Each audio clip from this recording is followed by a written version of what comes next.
அனைவருக்கும் வணக்கம். உங்களை சந்திக்கிறதுல மிக்க மகிழ்ச்சி. நம்ம பார்க்குறோம் விசுவாசியின் அதிகாரம். இயேசுவை ஏற்றுக்கொண்டதுனால என்ன நடந்தது, நீதினா என்ன அப்படின்னு பார்த்தீங்கன்னா, ரைட் ஸ்டாண்டிங் பிஃபோர் காட். நீதிமான்கள்னால் என்ன தான் நீதின்னு நம்ம சொல்கிறோம். நீதி சுயநீதி, தேவநீதி ரெண்டு இருக்குது. நீதிமான்னா யாருன்னா பார்த்தோன்னா, தேவனுக்கு முன்னாடி அவங்க எந்த பாவம் செய்யாததுனால அவங்களால தைரியமாக நிற்கிறாங்கல்ல, அவங்க தான் நீதி அப்படின்னு நம்ம சொல்கிறோம். இதில் ரெண்டு இளைய குமாரன், மூத்த குமாரன் ரெண்டு பேர் இருக்காங்க. ஆனால் மூத்த குமாரன் பொறுப்புள்ள மகனாக இருக்கிறான். ஆனால் இளைய குமாரன் அவங்க அப்பா கொடுத்த எல்லா மணியும் செலவு பண்ணிவிட்டு அதுக்கப்புறம் அவர் நிற்கிறாரு. பைபிளிலிருந்து சில வசனங்கள் நம்ம வாசிக்கலாம். லூக்கா 15 அதிகாரம் 17 வசனம். அவனுக்கு புத்தி தெளிந்த போது அவன் தன் தகப்பனுடைய கூலிக்காரர் எத்தனை பேருக்கு புத்தியான சாப்பாடு இருக்கிறது, நானோ பசினால் சாகிறேன்.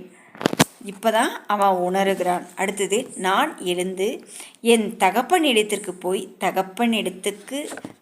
தகப்பனுக்கு விரோதமாகவும் உமக்கு விரோதமாகவும் பாவம் செய்தேன். அப்போ தான் அவன் உணர்கிறான், கடவுளுக்கு விரோதமாகவும் செய்தேன், என் அப்பாவுக்கு விரோதமாகவும் பாவம் செய்தேன் அப்படின்னு சொல்கிறான். இனிமேல் உம்முடைய குமாரர் என்று சொல்லப்படுவதற்கு நான் பாத்திரன் அல்ல, உம்முடைய ஊழியக்காரரில் ஒருவனாக என்னை வைத்து கொள்ளும் என்பேன் என்று சொல்லி அப்படி நான் போய் நம்ம அப்பா கிட்ட கேட்கலாம் அப்படின்னு சொல்லிட்டு அவன் முடிவு எடுக்கிறான். அடுத்தது, எழுந்து புறப்பட்டு தன் தகப்பனிடத்தில் வந்தான். அவன் தூரத்தில் வரும்போதே அவனுடைய தகப்பன் அவனை கண்டு மனதுருகி ஓடி அவன் கழுத்தை கட்டி கொண்டு அவனை முத்தம் செய்தான்.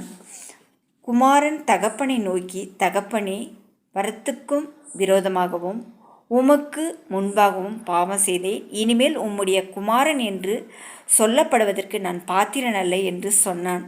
அப்பொழுது தகப்பன் தன் ஊழியக்காரனை நோக்கி, நீங்கள் உயர்ந்த வஸ்திரத்தை கொண்டு வந்து இவனுக்கு உடுத்தி இவன் கைகளுக்கு மோதிரத்தையும் கால்களுக்கு பாதரட்சையும் போடுங்கள் என்றார். இவன் இவ்வளவு பாவம் செஞ்சும் பணத்தை எல்லாம் அழிச்சிட்டு மறுபடியும் வந்தால் கூட தன்னுடைய அப்பா என்ன நினைக்கிறார்னா, அவன் வேலைக்காரனாக இருக்கக்கூடாது, எஜமானாக தான் இருக்கணும், நம்மக்கிட்ட அதிகாரமாக கேட்குறவனாக தான் இருக்கணும்னு இவர் ஆசைப்படுறாரு, தன்னுடைய அப்பாவே. ஆனால் அந்த உலகத்தை படைத்த ஈசப்பா கூட அப்படி தான் நம்மக்கிட்ட கெஞ்சி ப்ரேயர் பண்ணணும் இல்லை, அவங்க அதிகாரத்தோட விசுவாசத்தோட ப்ரேயர்